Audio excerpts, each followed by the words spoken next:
Hi, I'm Karin and I'm going to talk about my journey to finding queer joy. Karin and I know each other through ECO, an organization for Christian LGBTQ+ people in Sweden. Karin has chosen to film this video inside of a church, but faith and Christianity isn't really going to be the focus of the video. The space we're in today, it's Råda kyrka.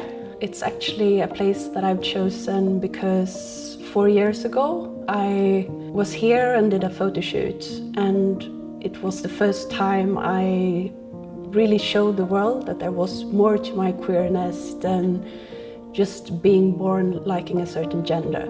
I sat right here in an outfit similar to this. The corset was there and I just felt happy and whole, and I put it on social media expecting negative reactions. Of course, I got some negative reactions and some positive reactions, but it was the first time I really took the step out and decided that queerness is not just about being born a certain way. For me, it's about how I choose to live and where I find community, how I express myself, and where I find joy in life. Karin identifies as a leather girl, and this is what that means to her. For me, being a leather girl means that I like to dress like this, like a biker, a bit racy, and there's also a culture surrounding it where people get together and wear similar outfits and party and have fun. It can sound so vain when you just describe it as wearing a certain outfit and partying together, but for me it's really been a space of healing, as has many queer communities been, that it's not just about going to a certain party or dressing in a certain way, it's finding belonging and it's finding glimmers of hope in life that you didn't really know were there. But it has taken Karin quite some time to find her place in the world. I've grown up being very obviously lesbian. I didn't really have to come out with that because my parents knew, my kindergarten teachers knew, because I was hitting on every girl, every female teacher, all the time, and was just generally super lesbian.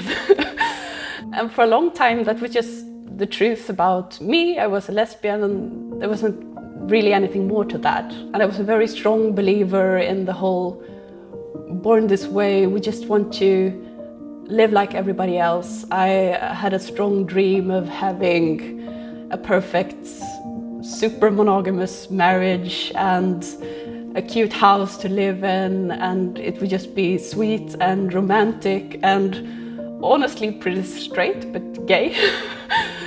And that was the truth for me for a long time. At times I was also hurtful to other queers living life in a different way. Not because I said anything to them directly, but because I think it shined through that I hated those parts of myself and weren't ready to accept them. Then there came a point in my life where I realized I hadn't had a happy relationship ever, and I didn't really identify with my queerness. It felt more like being born with a physical condition or a certain hair color or something that just I couldn't control. And my whole focus in talking about LGBTQ rights was always to talk about acceptance for the things you cannot control. Because for me, the things I could control, I wasn't ready to deal with them. But you grow tired of it. You grow tired of living in a way that doesn't really make you happy. One day, I think it just exploded, and I came to this very church in a leather superhero outfit, and I did a photo shoot, and it was pure joy. And since then I've kept making queer choices. I've kept experimenting with expressing my gender differently, having a male side, having a female side, being a leather girl, and also just being a person. Along the way, she's also changed how she identifies sexuality-wise. I've come to realize, or I've come to change, I'm not sure, that I'm bi, or maybe pan. I like all genders. I can't imagine myself living a life that's fully palatable to everyone. And I'm not really interested in doing it either. And what I've come to realize that I don't really care if people accept me for what I cannot control, because those are things I cannot control, so there's nothing I can do. What truly hurts me is when people can't accept me for my choices that make me happy, that make me grow and feel whole. And I think there's very strong parallels with that, and also being in the church environment. Faith can be like that as well, that it's not just believing something or being born into a tradition, it's also about feeling it and expressing it and finding people to connect to. So that's what I did. And this is her reasoning about choosing a queer lifestyle and what that does to the queer community. I think a lot of queers are very afraid of being judged for having a queer lifestyle, because we're so drilled into being criticized for the lifestyle, and sexuality is being conflated with lifestyles and life choices. And I can feel sometimes like a traitor when I say that this is my lifestyle. I've chosen this way to live. I've made those choices because they're awesome, at least to me. And I experiment and I have fun and I grab attention. And actually, I love attention. What I don't love is being a spectacle, and I don't love when people misconstrued my expression for provocation, because I don't want to provoke anyone or hurt anyone or really make any sort of political statement by being here today or being here in my leather outfit 4 years ago. But it does provoke people, but it isn't why I do it. I do it because this is me and this is how I like to express myself. Why does this provoke people so much? I think there's a multitude of ways that it can provoke people. It can provoke queers that are in the same headspace as I was previously in my life, seeing it as certain queer expressions, dressing in a certain way, not being really associated with what people think are responsible lifestyles or pure lifestyles, and that you kind of ruin it for the rest. I really felt that when I changed my definition from being lesbian to being bi, because you get this whole confirmation of a stereotype that lesbians can turn into liking men. That was the truth specifically for me, but it was not because of a certain man, it was because I changed. Still don't know why, but it's been fun. And I think a lot of the side-eyeing of queer expressions is about people thinking you're ruining it for them. And then in the eyes of society in general, I also think that it's hard to deal with people's choices when those choices are different.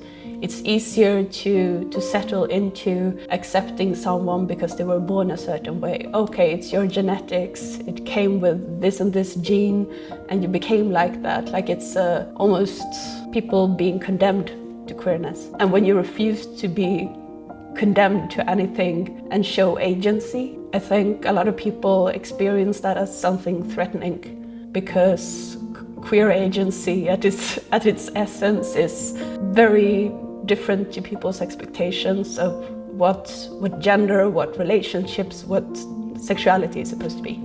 Since we are in a church and met through a Christian organization, I just wanted to ask Karin what it's like for her being a queer Christian. For me, it's both difficult and beautiful to be a queer Christian, because I have so many reasons to distrust the church as an organization, but I have so many reasons to trust God.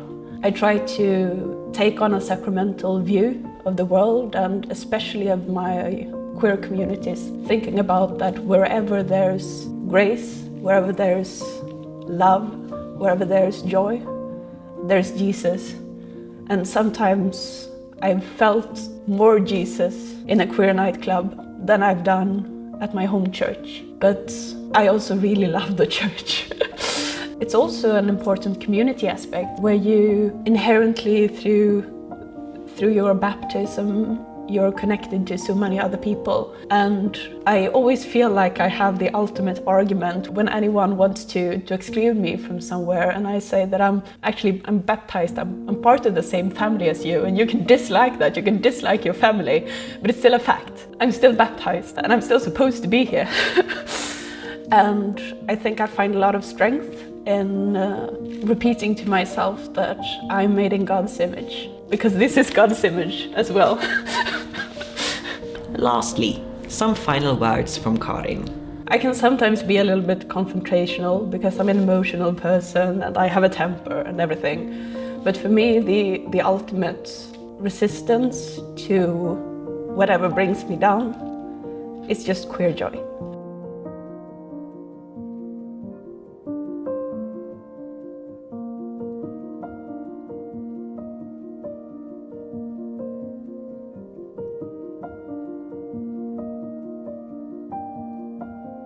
If you enjoyed watching that video, please like, comment, subscribe and share the video. I really appreciate you showing your love in that way. If you also want to support the channel financially, that's possible via Patreon, but really no pressure. See you next time!